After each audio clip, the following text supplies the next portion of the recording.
ikindi twipfuje kubashikiriza uyu munsi ni ikirangamisi c'amatora rimwe bita calendrier electoral.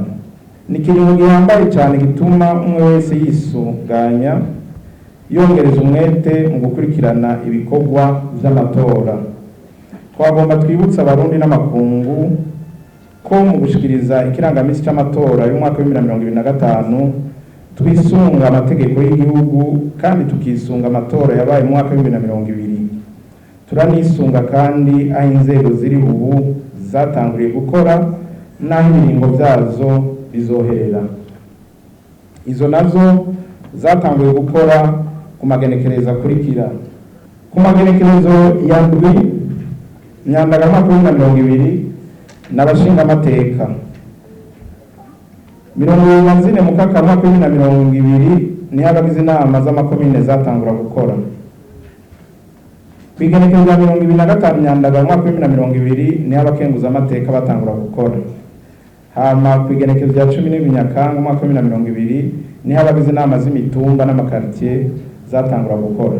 Aha rero dufata ujya munsi inama ya mbere y'abashinga amateka n'abakenguza amateka isasa, niho dufata ko legislature itanguye.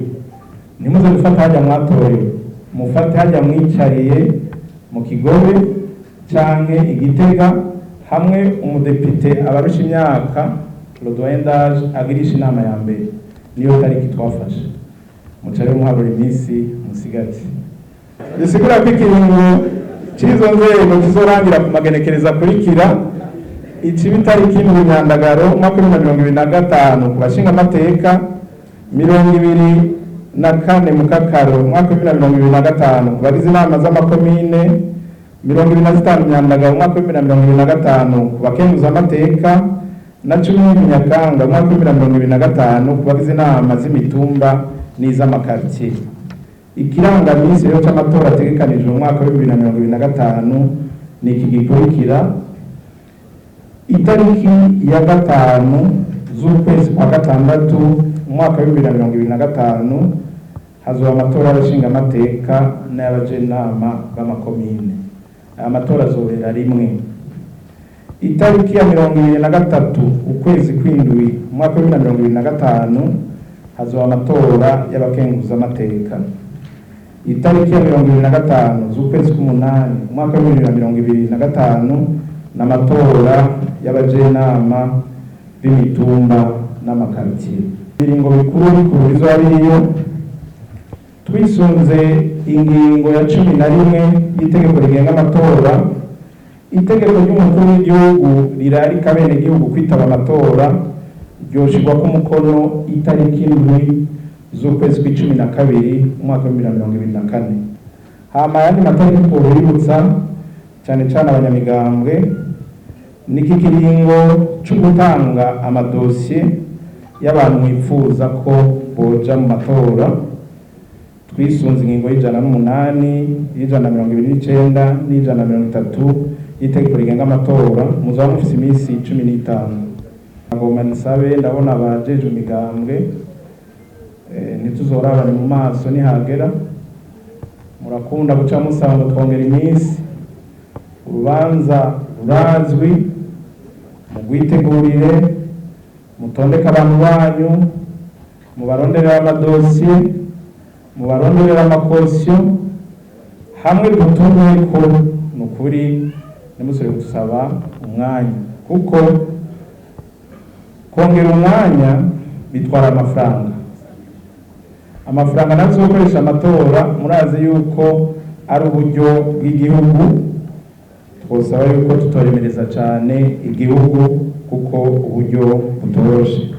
Itariki nobabwira ni itariki y'ukuguruza imyiyamamazo, ico bita décret portant ouverture de la campagne électorale.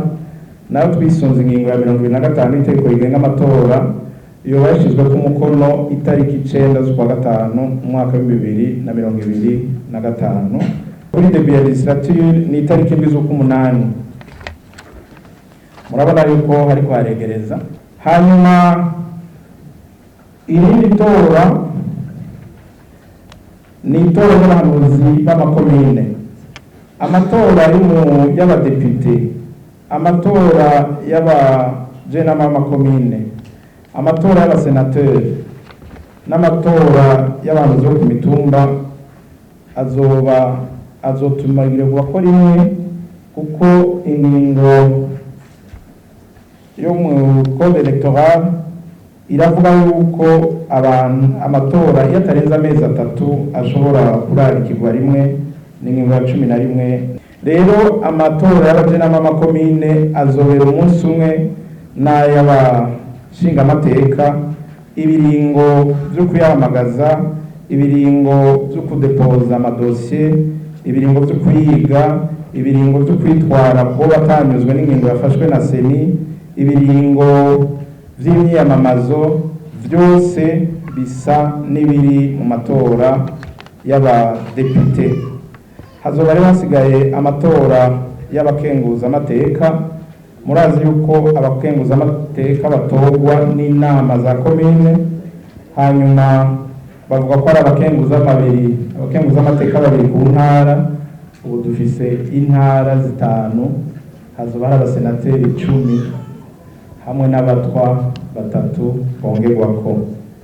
Hanyuma ku badepite naho hamwe mwotondeka neza amaliste, inama nshingamateka yo mu 2025 izo bifise niburi abadepite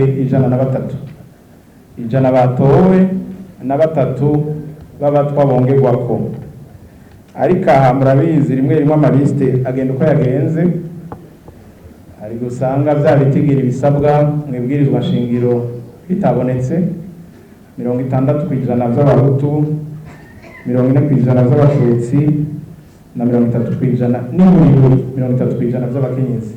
Iyo rero amatora ivyo bitigira bitabonetse, hari ingingo zisaba yuko mu biseni uca wongereza ibitigiri bibuze. Abasenateri rero bazoca batorwa n'abajenama b'amakomine. Irindi tora rizoba risigaye ni itora ry'abajenama bo ku mitumba n'abakuru b'amakartier. Nabo nyine itegeko ribararika rizoba ku itariki z'ukwezi kwa 12, ni ingingo ya 11 itegeko rigenga amatora, izosinywa na nyicubahiro mukuru w'igihugu. Itora kampanye izocitangura itariki 31 z'ukwindwi, hanyuma amatora itariki 25. Akumbure hari kandi kantu novuga gashasha mu minyanyiro zagebaye. Amatora azotangwa isaha 12 zo mu gatondo zihere isaha 9. Muzobwire abanywanyi batonde kare, baheze kare. Aha iminyanyiro kandi nziza basaba ko amatora ya saa 9 kugira abantu bashobore guharura hakibona. Kenguzamateka ni itariki 25 z'ukumunana mwaka 2025, ku bajenama b'amakomine ni 24 z'ukwindwi, ku bakonseye b'imitumba ni itariki 17 z'ukwicenda mwaka 2025. Ayo matora yose uko ari 3 azotumwa ko itegeko rimwe ry'umukuru w'igihugu. Ngiza nini ibiringo bikuru biri muri ico kirangamisi. Ikirangamisi rero ko kibonetse aha twaragerageje kwegeraniza mu gitabo kimwe ibikorwa bijanye n'ayo matora, gushikiriza ibimenyetso biranga imigambwe, gutanga amadosiye, kwiyamamaza n'ibindi.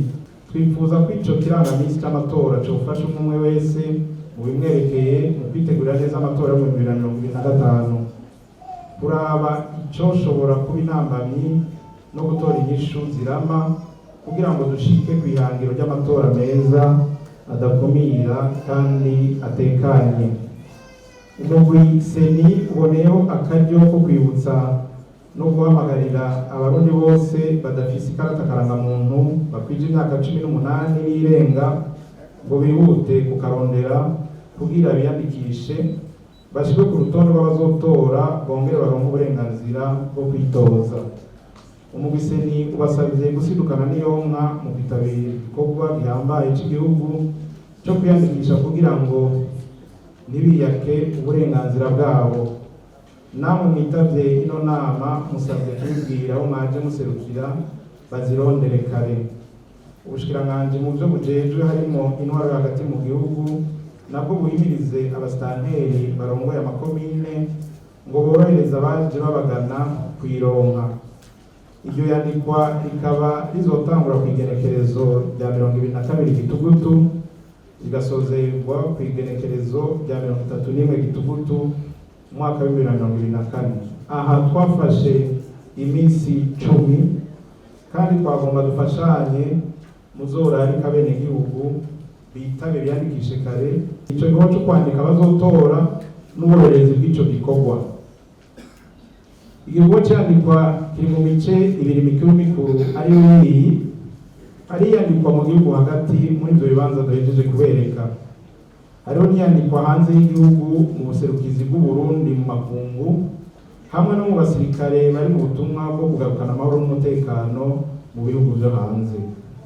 Abifuza rero kurorera ico gikorwa cyandikwa by'abazotora baho mu gihugu canke mu makungu barahawe ikaze kuvejo aho bukera. Impusha z'abarorerezi b'amatora bimwe bita mu Faransa accreditation nk'uko musanzwe mubizi ziri imico ibiri.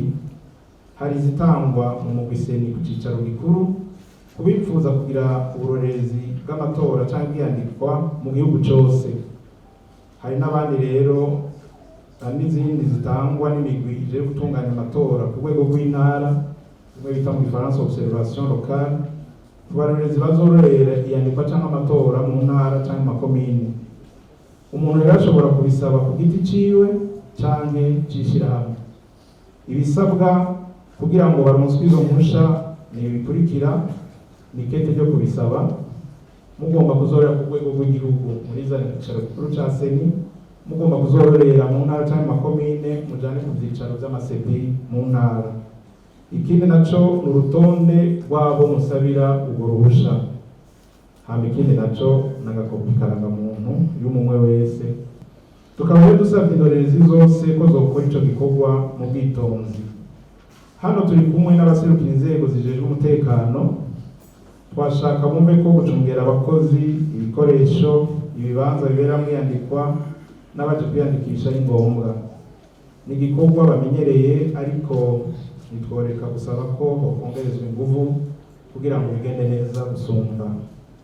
Ibikorwa bizoca bikurikira rero vyerekeye iyandikwa nyezina ku mitumba n'amakaritiye bazotora, ukwandika mu buryo bwa none ivyatorokanijwe biranga bazotora mu gihugu cose bimwe twita saisie informatique, no gusohora urutonde rw'abazotora n'abo bazotorera bimwe bita listes électorales, hama no gusohora amakarata y'amatora carte d'électeur. Ni wagomba gusubira gukengurukira leta y'u Burundi, inzego zose z'igihugu, abasanzwe bafashanya n'u Burundi n'abandi bose badahengeshanya kudushigikira muri ibi bikorwa byo gutunganya amatora mu 2025. Tugeze ku ntambwe ishimishije kandi n'ivyimirije bizogenda neza. Twese hamwe twiyandikishe kugira ngo twitabire amatora yo mu 2025 kugira inzego zizoyavamwo zizodushikane kuri yambona kazoza y'u Burundi bwifashe mu mwaka wa 2040, Uburundi buteye imbere mu mwaka wa 2060. Ni haramba amatora ashingiye kuri demokrasi, ni haramba amatora atekanye, ni haramba amatora adakumira